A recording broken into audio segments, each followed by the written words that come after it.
You know what the double standard is? Imagine a guy pestering a girl at the club over and over again. Would people step in? I would, and I'm sure you would too, right? But what if it's a girl-on-girl situation? Wow, that sounds wrong.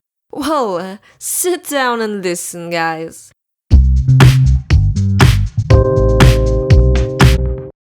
I was over at the place of a girl I met on Tinder, and by the way, I met her on a completely platonic basis, and we planned to go with her friends together to a lesbian party. At this point, I should mention to you that I have an injured foot from a week ago.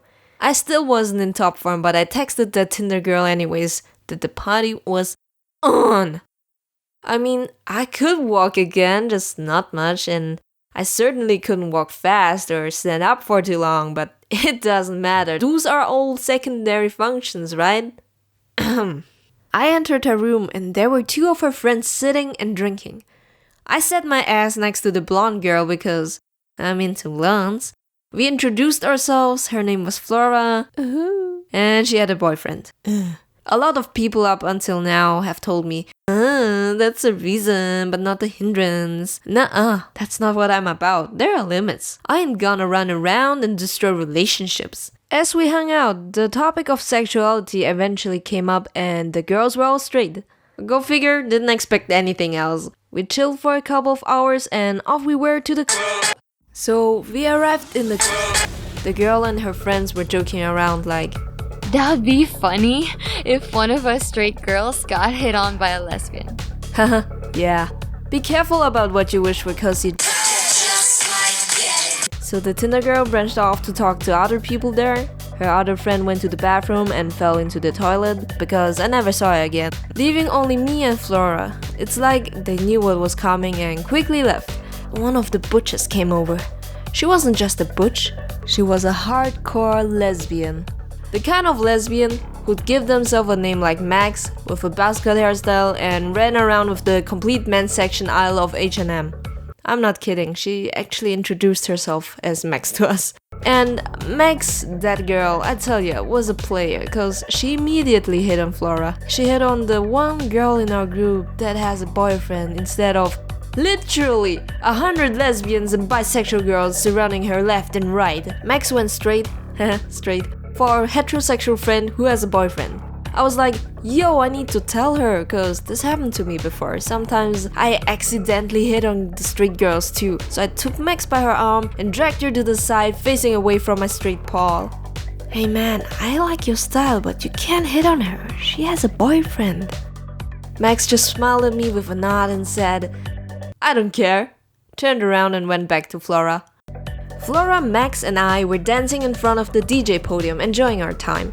It was all good. It didn't seem like Max has any ill intentions. She occasionally leaned towards Flora to whisper something into her ear and then got back into dancing. As time passes, Max closed the distance between her and Flora more and more. I saw how Max just kept pushing while Flora backed away until she hit the DJ podium with her back. Whoa! Whoa, girl, chill! It's Flora's first time at the lesbian club and this isn't the correct representation she should be getting. That's it. Max, you have awoken a beast! I didn't wait long before I went in and created some distance between them. Although I was really hella pissed, I still tried to be as non-confrontational as possible. I'm just someone who doesn't like drama, okay? Also, I bruise easily. So, the way I separated them was through dancing. I danced in their direction and grabbed Flora, got her away from Max. So Max finally understood what I was getting at. Some people were already staring and Flora was physically avoiding Max's touching in every way possible. Max then eventually came up and apologized for being inappropriate and bought us all a drink as a way to make up. Just kidding, that's not what happened. Max didn't give up. She went up to us and tried the same thing again. I put my hand on Max's shoulder and said, girl, you need to chill a bit, okay? I already got dibs on her, hoping that would have made her go away. Max turned around, danced with Flora for a bit, I stepped in again, and this went on for a while. Eventually, Max gave in and walked back to her group. Like, what, did that just really work? We took the chance of Max disappearing and escaped to the other floor. The club was very small, because what else would you expect from a lesbian party here? Come on. It became so cramped, We could barely move from our spot without cuddling like 10 lesbians. After a while, I had to sit down due to my injured foot, but not before stumbling and falling on lots of people like a cliché anime trope.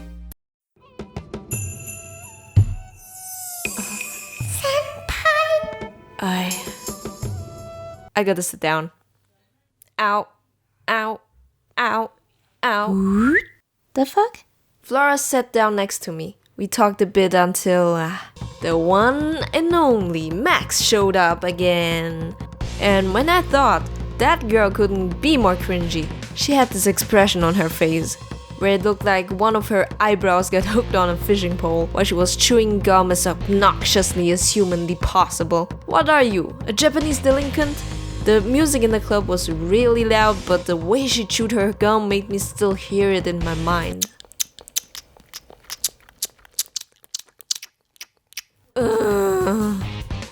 Dude, no. She stayed like this for an uncomfortable minute.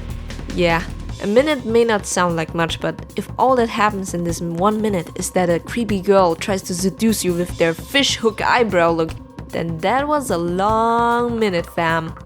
We sandwiched Flora between us in the seats so she couldn't get through, but the girl still had the balls to extend her arm all across the table. Now all of us just looked at her super judgingly. Eventually she gave up and left. Finally! She was such a tough nut to crack. Why don't people understand rejection the first time? Before Max came back the third time, Flora decided to leave with the other two girls. I stayed as I was meeting another Tinder date, but then they appeared. The second part to the story will be published on March 23rd, 2018. And it will be dope! So subscribe and turn on the bell so you won't miss it. Big thanks to my friend ToonCee for voicing the girls, because I can't voice girls. Senpai. I feel so awkward. Mochi gang, mochi gang, mochi gang, mochi gang, mochi gang, mochi gang. Mochi Gang, the realist girl named Anne. Subscribe to her, you a true fan. Ooh.